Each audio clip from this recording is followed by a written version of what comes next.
Hi friends, నేను మీ జిజ్ఞాస్ని. ఈరోజు అయితే ఫస్ట్ ఆఫ్ ఆల్ అందరికీ హ్యాపీ శ్రీకృష్ణాష్టమి అన్నమాట. ఈ శ్రీకృష్ణాష్టమికి మనమైతే కృష్ణుడికి చాలా చాలా ఇష్టమైన మనం ఒక ప్రసాదాన్ని అయితే మనం చేయబోతున్నాం. ఆ ప్రసాదం పేరే అటుకుల బెల్లం పాయసం అన్నమాట. ఈ అటుకుల బెల్లం పాయసం అన్నది శ్రీకృష్ణునికి ఆ ప్రసాదం అన్నది చాలా చాలా ఇష్టం అన్నమాట. ఇప్పుడైతే ఆ ప్రసాదాన్ని మనమైతే తయారు చేద్దాము. ముందుగా మీకు ఒక డౌట్ రావచ్చు. శ్రీకృష్ణుని చిన్నతనంలో తనకి ఒక ఫ్రెండ్ ఉండేవాడు. ఆ ఫ్రెండ్ పేరు కుచేలుడు అన్నమాట. ఆ కుచేలుడు కొంచెం పూర్గా ఉంటాడు, కానీ శ్రీకృష్ణుడు కింగ్ కదా. శ్రీకృష్ణుడు కింగ్, కుచేలుడు అన్నది పూర్ కాబట్టి అయినా కూడా శ్రీకృష్ణుడు కుచేలుడు చాలా చాలా బెస్ట్ ఫ్రెండ్స్ అన్నమాట. ఒకసారి శ్రీకృష్ణుడు కింగ్ కాబట్టి అంతఃపురంలో ఉంటాడు. శ్రీకృష్ణుడు వాళ్ళ ఫ్రెండ్ పేరు కుచేలుడు శ్రీకృష్ణుడిని ఎప్పుడో చిన్నప్పటి నుంచి ఉన్నారు. పెద్దనప్పుడు కుచేలుడు శ్రీకృష్ణుని కలవాలనుకున్నాడు.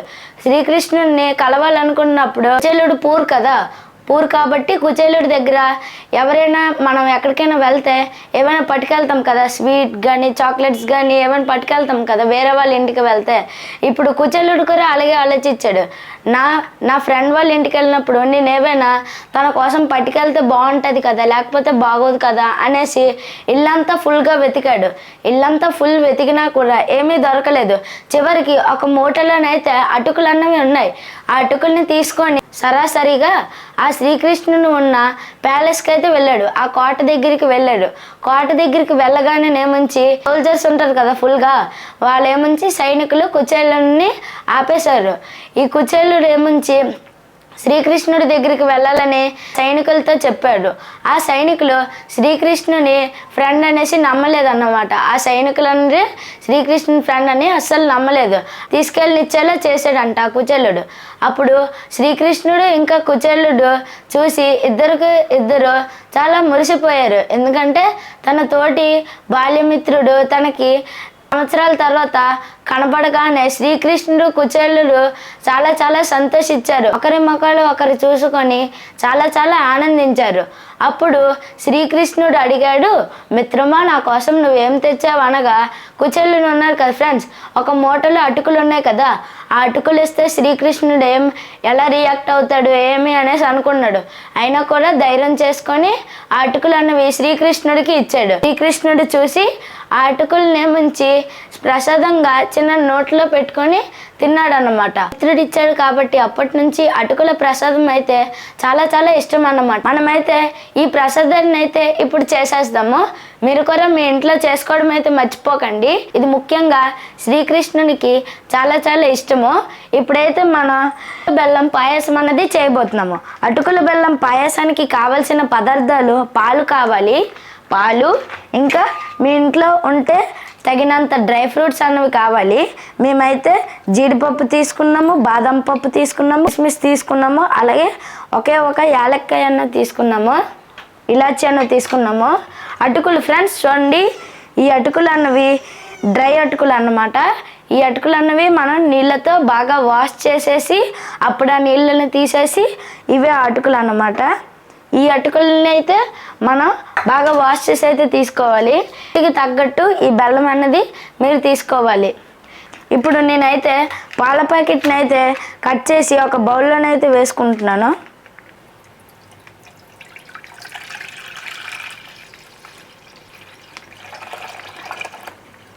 ఈ పాలని అయితే మనం మరగబెట్టుకోవాలి.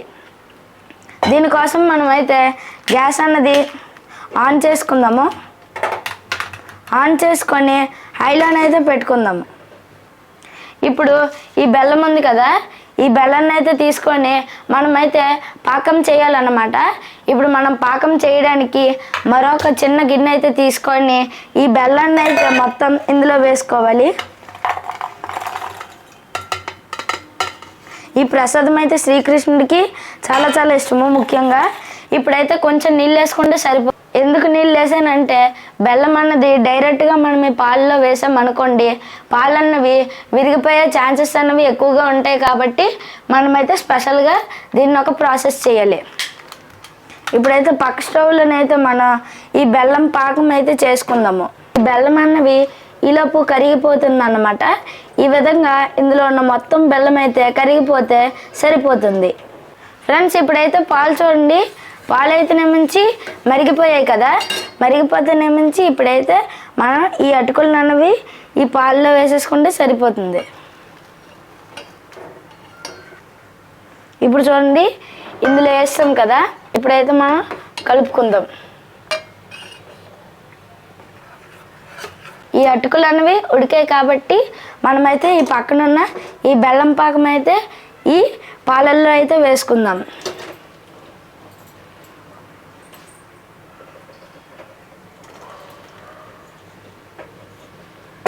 ఇప్పుడైతే చూడండి మనమైతే ఒకసారి కలుపుకుంటే సరిపోతుంది. కొంచెం నెయ్యి అనేది వేసాను. ఇప్పుడైతే మనం ఇందాక తీసుకున్న డ్రై ఫ్రూట్స్ అన్నీ కూడా ఈ నెయ్యిలో అయితే వేసుకుందాం.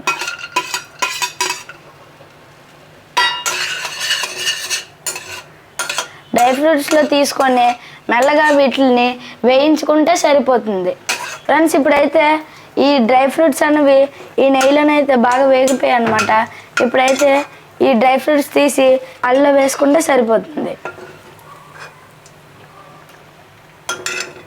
ఇప్పుడైతే మనం డ్రై ఫ్రూట్స్ వేస్తాం కదా, పాయసాన్ని మనమైతే కలుపుకున్నాం కదా, ఇప్పుడైతే దీన్ని మనమైతే ఆపేసుకుందాం. ఒక పొంగు వచ్చినాక మనమైతే ఆపేసుకుంటే సరిపోతుంది. ఇప్పుడైతే ఇది చల్లారిపోయింది కాబట్టి మనమైతే ఇప్పుడు సర్వ్ చేసుకుందాం. ఈ పాయసాన్ని మనమైతే ఈ బౌల్లోనైతే మనం సర్వ్ చేసుకుందాం.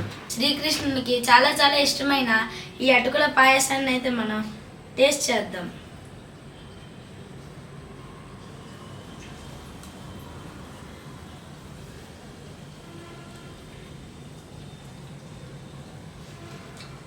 చాలా చాలా బాగుంది ఫ్రెండ్స్. ఈ అటుకుల పాయసం నిజంగా సూపర్ ఉంది.